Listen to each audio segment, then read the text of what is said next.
اللہ اکبر اللہ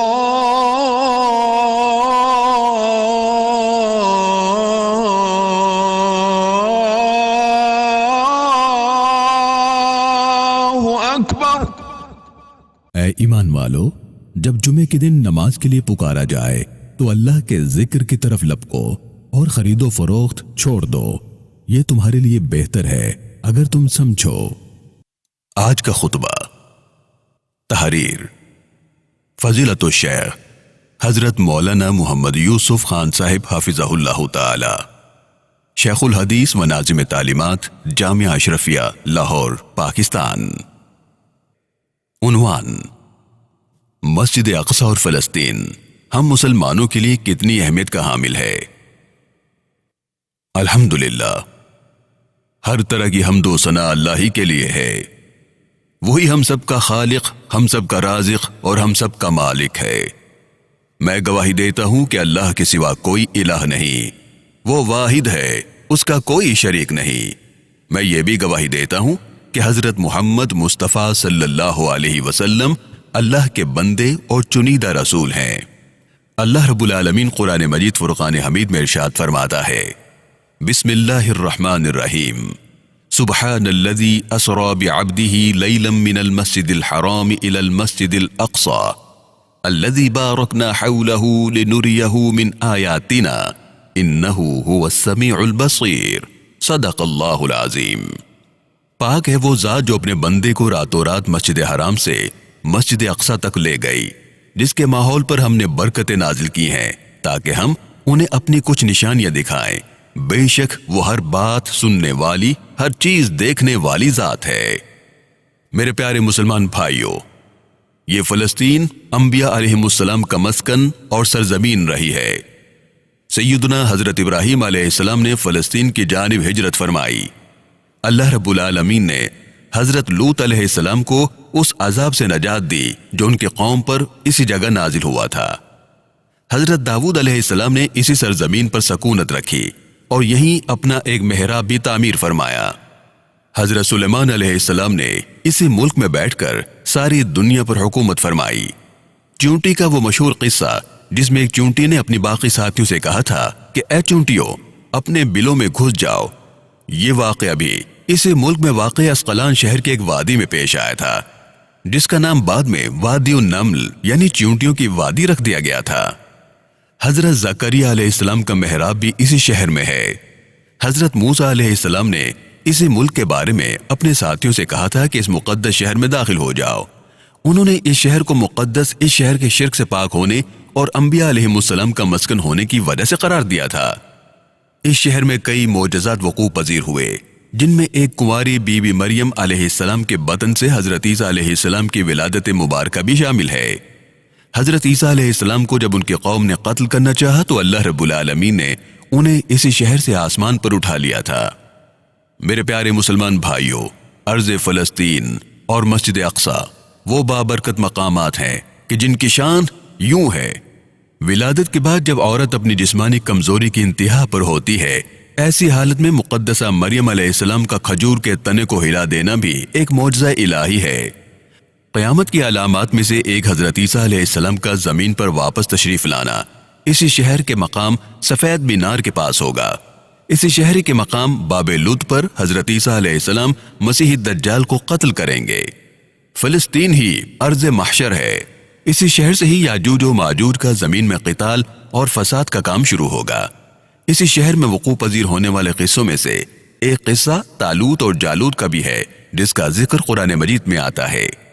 فلسطین کو نماز کی فرضیت کے بعد مسلمانوں کو قبلہ اول ہونے کا اعزاز بھی حاصل ہے۔ ہجرت کے بعد حضرت جبرائیل علیہ السلام دوران نمازی حکم ربی سے آقا علیہ السلام کو مسجد اقصی یعنی فلسطین سے بیت اللہ یعنی کعبہ مشرفہ یعنی مکہ مکرمہ کی طرف رخ کر آگئے تھے۔ جس مسجد میں یہ واقعہ پیش آیا وہ مسجد آج بھی مسجد قبلتین کہلاتی ہے، جو مدینہ منورہ کے قریب سعودی عرب میں واقع ہے۔ حضور اکرم صلی اللہ علیہ وسلم کو معراج کی رات آسمانوں پر لے جانے سے قبل مکہ مکرمہ سے یہیں بیت المقدس یعنی فلسطین لایا گیا تھا۔ سرکار دو عالم صلی اللہ علیہ وآلہ وسلم کے اقتداء میں انبیاء علیہم السلام نے یہاں نماز ادا فرمائی۔ اس طرح فلسطین ایک بار پھر سارے نبیوں کا مسکن بن گیا۔ سیدنا ابو ذر رضی اللہ تعالیٰ عنہ کہتے ہیں کہ میں نے رسول اللہ صلی اللہ علیہ وسلم سے عرض کیا کہ زمین پر سب سے پہلی مسجد کون سی بنائی گئی؟ تو آپ صلی اللہ علیہ وسلم نے فرمایا کہ مسجد الحرام یعنی خانہ کعبہ۔ میں نے عرض کیا کہ پھر کون سی مسجد بنائی گئی؟ تو آپ صلی اللہ علیہ وسلم نے فرمایا مسجد الاقصی یعنی بیت المقدس۔ میں نے پھر عرض کیا کہ ان دونوں کے درمیان کتنا فاصلہ تھا؟ آپ صلی اللہ علیہ وسلم نے فرمایا کہ 40 برس کا، اور تو جہاں بھی نماز کا وقت پالے وہی نماز ادا کر لے، بس وہ مسجد ہی ہے۔ میرے پیارے بھائیوں، اسلام کے سنہری دور فاروقی میں دنیا بھر کی فتوحات کو چھوڑ کر محض فلسطین کی فتح کے لیے خود سیدنا عمر فاروق رضی اللہ تعالیٰ عنہ کا چل کر جانا اور یہاں پر جا کر نماز ادا کرنا اس شہر کی عظمت کو اجاگر کرتا ہے۔ دوسری بار بعینی ہی معراج کی رات بروز جمعہ 27 رجب سن 583 ہجری کو صلاح الدین ایوبی رحمہ اللہ کے ہاتھوں اس شہر کا دوبارہ فتح ہونا بھی ایک نشانی ہے۔ مسجد اقصی اور بلاد شام کو بلد امین کے ساتھ قرآن مجید میں ذکر کیا گیا ہے، جبکہ قرآن پاک کی یہ آیت والتین والزیتون وطور سینین وہذا البلد الامین، جب قرآن پاک کی یہ آیات بینات نازل ہوئیں والتین والزیتون وطور سینین وہذا البلد الامین، تو ابن عباس رضی اللہ عنہما کہتے ہیں کہ ہم نے بلاد شام کو التین یعنی انجیر سے، بلاد فلسطین کو الزیتون یعنی زیتون سے، اور طور سینین کو مصر کے پہاڑ کوہ طور جس پر جا کر حضرت موسیٰ علیہ السلام اللہ رب العالمین سے کلام فرمایا کرتے تھے استدلال کیا۔ اور قرآن پاک کی آیت مبارکہ وَلَقَدْ كَتَبْنَا فِي الزَّبُورِ مِن بَعْدِ الذِّكْرِ أَنَّ الْأَرْضَ يَرِثُهَا عِبَادِيَ الصَّالِحُونَ، اس سے استدلال لیا گیا کہ امت محمدیہ حقیقت میں اس مقدس سرزمین کی وارث ہے۔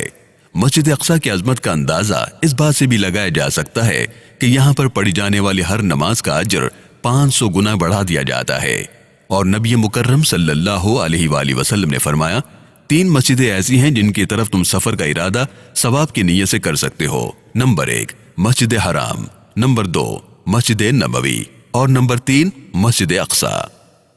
رسول اللہ صلی اللہ علیہ وسلم کے وصال کے بعد حضرت ابو بکر رضی اللہ تعالیٰ عنہ کو ارتداد کے فتنے اور دیگر کئی مشکلات سے نمٹنے کے لیے عسکری اور افرادی قوت کی اشد ضرورت کے باوجود بھی ارض شام یعنی فلسطین کی جانب آپ صلی اللہ علیہ وسلم کا تیار کردہ لشکر بھیجنا بھی ایک ناقابل فراموش حقیقت ہے۔ بیت المقدس کا نام قدس قرآن سے پہلے تک ہوا کرتا تھا، قرآن نازل ہوا تو اس کا نام مسجد اقصی رکھ دیا گیا۔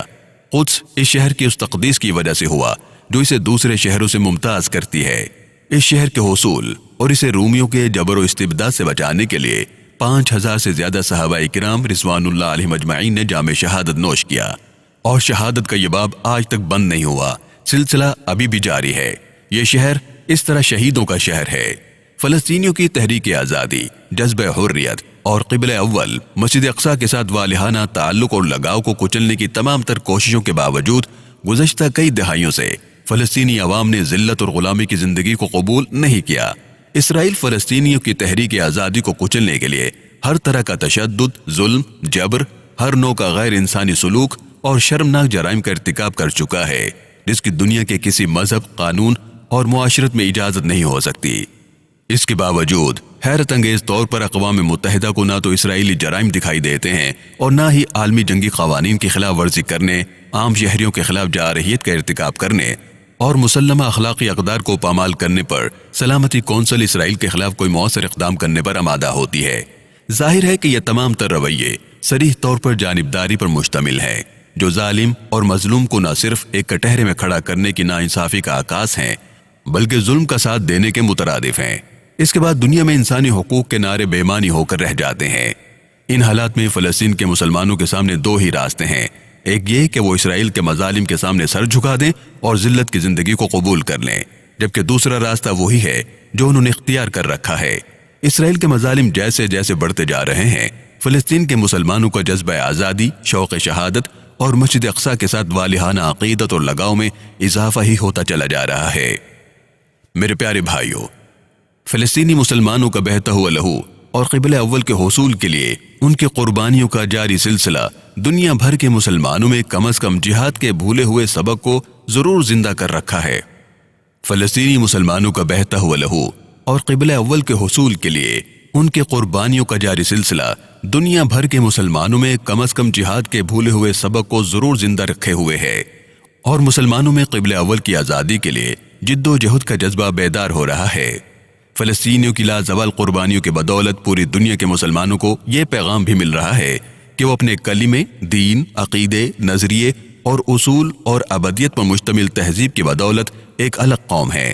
اقوام متحدہ لاکھ انسانیت کا پرچار کرے، لیکن مسلم امہ کے ساتھ جانبداری پر مشتمل رویے ثابت کرتے ہیں کہ مسلمانوں کو اپنے مسائل کے حل کے لیے اپنے طور پر ہی اقدامات کرنا ہوں گے۔ مسلمانوں کے مسائل کا واحد حل ان کا آپس میں باہمی اتحاد اور اتفاق ہے۔ اللہ رب العالمین سے دعا ہے کہ پروردگار مسلمانوں میں باہمی اتفاق، اتحاد اور اتفاق پیدا فرمائے، آمین۔ والسلام علیکم ورحمۃ اللہ وبرکاتہ۔